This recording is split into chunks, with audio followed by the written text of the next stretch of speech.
What happens if national parks shut down? As of the time I'm recording this video, September 28th, 2023, this is a very real possibility. If the United States Congress does not come to an agreement on a new budget by September 30th, the entire federal government will shut down. This includes national parks. In fact, by the time you're watching this, the shutdown might already have been happening. And if it doesn't happen, if there's somehow a miraculous deal to avoid it, then hey, that's great. Parks will operate as normal. But know that this has happened before, and it will happen again, and it will continue to happen in the future, which is the entire reason I'm making this video, to keep you in the loop.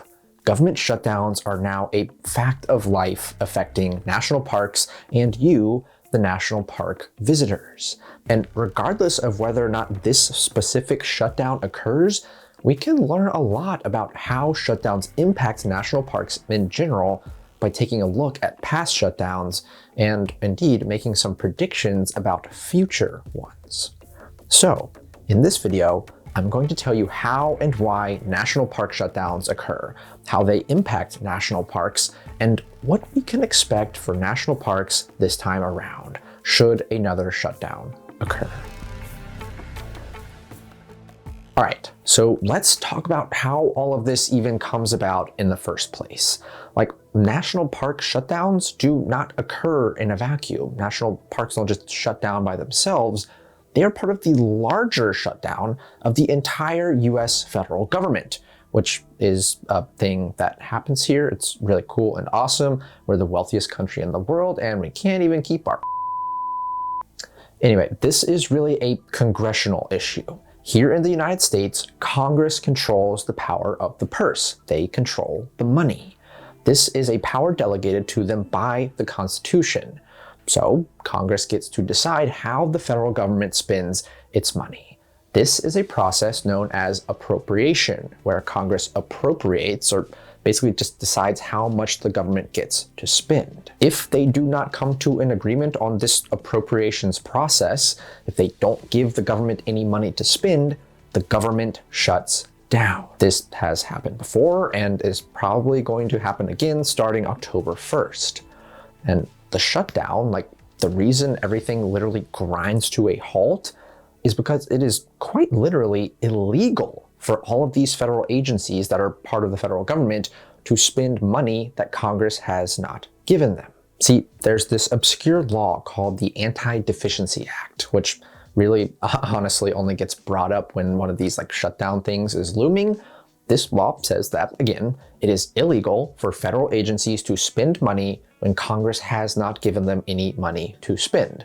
Like, they would just be incurring debts if they kept operating the government, like if they kept the government open, and you can't do that. So this law was actually passed like after the Civil War to stop the executive branch, which is the president and all the federal agencies, from spending money they didn't have. They would like take the money Congress gave them for the year and spend it all in the first 3 months of the year, then go back to Congress and try and get more money, and Congress would have to give it to them because, you know, they have to run the government. This was really a problem with the military. Anyway, out of all of that comes the Anti-Deficiency Act, which again is the reason everything shuts down. Congress doesn't give the government any money. Government can't spend any money they don't have without breaking the law. So the government just stops doing government stuff. That's just shutdowns in general. Shutdowns affect, again, the entire federal government of the United States. But of course, national parks are one small piece of that government, and so they get affected too. But more often than not, national parks are one of the most visible symbols of the government shutdown. Not least of which is just because of their popularity. Like, if you go to one of the most visited places in America, like the Grand Canyon, and it's closed, like, yeah, you're going to notice that. But also, because some of the enduring symbols of past shutdowns have been images of things like trash piling up or resources destroyed in national parks, these things remind us that the system has broken down and that these places we love are suffering as a result. National parks, then, are basically collateral damage for all of the stupid political brinksmanship that goes on in Washington. So let's talk about how shutdowns affect national parks specifically, because, this is a national parks channel, and also I've already exhausted my high school civics lesson for the day. Government shutdowns have affected national parks on 4 prior occasions, not including the one likely to happen in just a few days. The first was in 1995-96, which lasted for 21 days. The next one came in October of 2013, which lasted for 16 days. And there were 2 shutdowns in 2018, one at the beginning of the year, which only lasted 2 days, and one at the end of the year, which lasted for 35 days, the longest one yet, and dragged on into 2019. Now, for the purposes of this video, I want to focus specifically on the 2013 and the late 2018 shutdowns to glean some information about how shutdowns affect national parks, because these 2 shutdowns really showcase 2 entirely different approaches to park management. In 2013, under the Obama administration, national parks just completely closed their doors. No visitors were allowed in or out, and parks were not open to the public during the time of the shutdown. This same strategy was actually followed during the 1995-96 shutdown as well. 86% of NPS employees were furloughed, meaning they didn't come to work and weren't paid, which totaled over 21,000 people. It's estimated that more than 8 million visits were lost at this time, and that gateway communities lost over $414 million worth of visitor spending. This was the main complaint about this particular shutdown decision, this particular management strategy, that local economies suffered when parks were closed. Critics argued that NPS personnel would receive back pay when the shutdown was ended, but that local gateway communities would never see the money they lost. A report released this year by the Park Service itself claims that national parks generate about $50 billion for the national economy and support more than 378,000 jobs. So the economic argument here is not to be taken lightly. It's certainly a piece of the puzzle, something to be considered, but it's not the only consideration. Jonathan Jarvis, the Park Service director at the time, stood by his decision to close the parks in the name of resource preservation. He and proponents of this policy argued that without proper staff, national parks could suffer irreparable damage by unsupervised visitors. In a compromise later on in the shutdown, after 10 days, the NPS agreed to let certain states fund their respective parks themselves. Arizona, Colorado, New York, South Dakota, and Utah all did this. In general, though, those are your 2 main arguments: the economic considerations for keeping the parks open and the resource preservation considerations for shutting them down. In 2013, the Park Service policy favored resource preservation and a total shutdown. In 2018, however, we got to see what it looked like when national parks remained open. The decision to leave the parks open this time was made by the Trump administration. They operated under a contingency plan, which is linked down below if you want to read it, that specified parks to remain open, but they were not to provide any visitor services. This meant no one at the fee stations to collect entrance fees, nobody issuing permits, no visitor centers, no restrooms, no campgrounds, no ranger programs, no maintenance crews, nothing. The Park Service's policy at this time was essentially to let open air areas like trails, roads, outdoor memorials, lookouts, things like that remain open, but again with no visitor services or supervision. But they would close things that could be closed. So places like visitor centers and historic buildings, gated parking lots, things you could lock basically. Again, 80% of NPS personnel were furloughed at this time, so parks were operating on skeleton crews. Basically only law enforcement, EMTs, firefighters, emergency personnel type people, they were the only ones who remained on site. At Yosemite, a park that normally staffs around 800 people, they ran the entire park with 50. The results were predictable. Parks across the system were used and abused. Trash overflowed and attracted wildlife, which became habituated to human food. This came after years and years of work done in parks to prevent habituation, which endangers humans and wildlife alike. Toilets overflowed and threatened not only human health, but ecosystem health as well, as human waste flowed and entered into streams, rivers, lakes, and ponds. Artifacts were stolen from Civil War battlefields. Snow damaged buildings and roads since no one was around to clear it. Poachers threatened rare and endangered wildlife. During the 2-day shutdown in January 2018, for instance, a different shutdown but still a relevant example, a hunter illegally shot and killed a pregnant elk in Zion National Park. Along those same lines, delicate ecosystems were destroyed via people trampling them, off-roading on them, or letting their dogs off leash.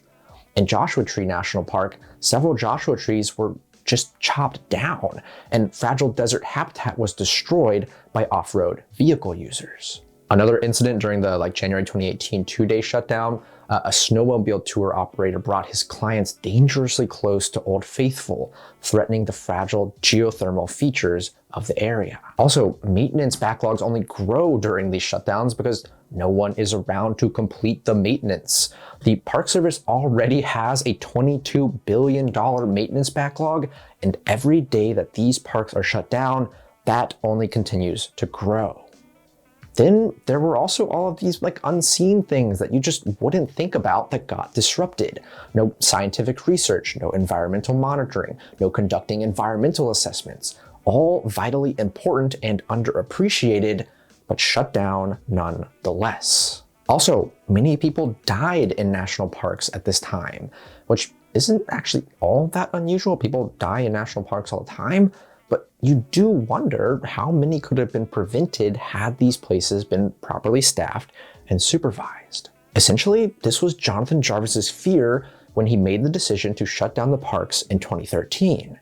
The economic impact was admittedly very unfortunate, but you can see just the unmitigated disaster that happened when these places remained open without anyone to protect them. It was a nightmare scenario, and the shocks reverberated throughout the entire national park system, which leads us to today and the looming 2023 shutdown. What can we expect for national parks this time around?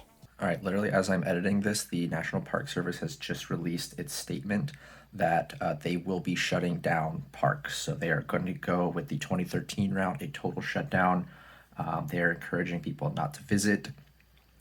This situation is still pretty dynamic. There's still a lot going on, still a lot could happen.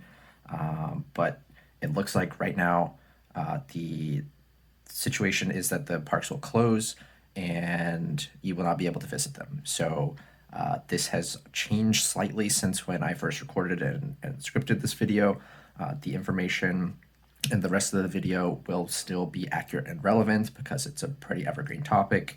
But just know that when we get to the discussion of what will the NPS do, we finally do have communication from them now, and that the parks will be closed. As far as economic impact, the National Parks Conservation Association estimates that parks could lose 1 million visitors and gateway communities could lose $70 million for every single day that the parks are closed in October. Furloughs will happen again. Estimates are around 16,000 Park Service employees this time.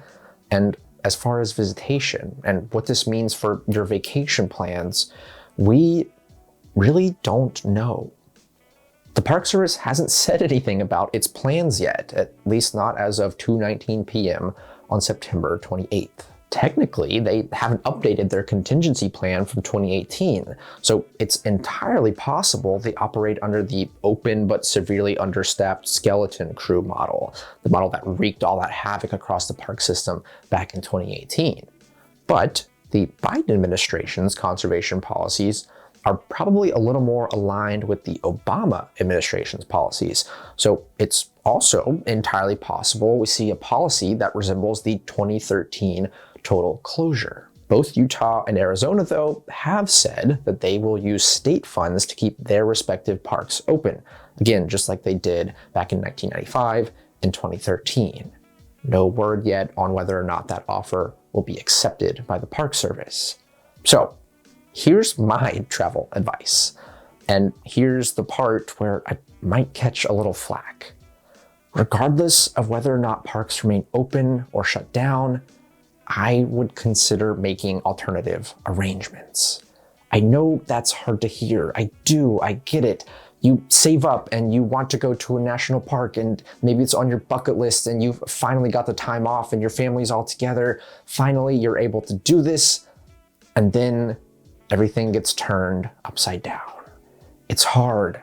It's an impossible situation, and I'm sorry that a stupid political squabble has put you in this position. But if national parks are closed, you won't be able to visit them anyway. And if they're open, they just won't have the resources available to be properly protected. And the flood of visitors combined with the lack of proper protection could have devastating consequences for our parks. We have already seen that happen back in 2018 when these places were remaining open, but no one was around to take care of them, to protect them. We can all do our part as good public land stewards by not visiting national parks when they're not adequately protected. I personally will not be visiting any national park sites during the shutdown, if there is indeed a shutdown. There are lots of state parks and other recreation areas near national parks that are very awesome, very cool, and well worth your time, and could still allow you to have that vacation that you were looking for, that you've been working so hard to afford. And hey, who knows? Maybe you'll discover a brand new piece of public land that you fall in love with. Also, if you're somebody who knows of state park or national park alternatives near you, please, please, please leave them down in the comments. Let's help each other out, spread the word, help keep people exploring parks and public lands during this difficult time. Okay, that is all I have for you about the national park shutdown. Thanks for watching. I'll see you next time. Goodbye.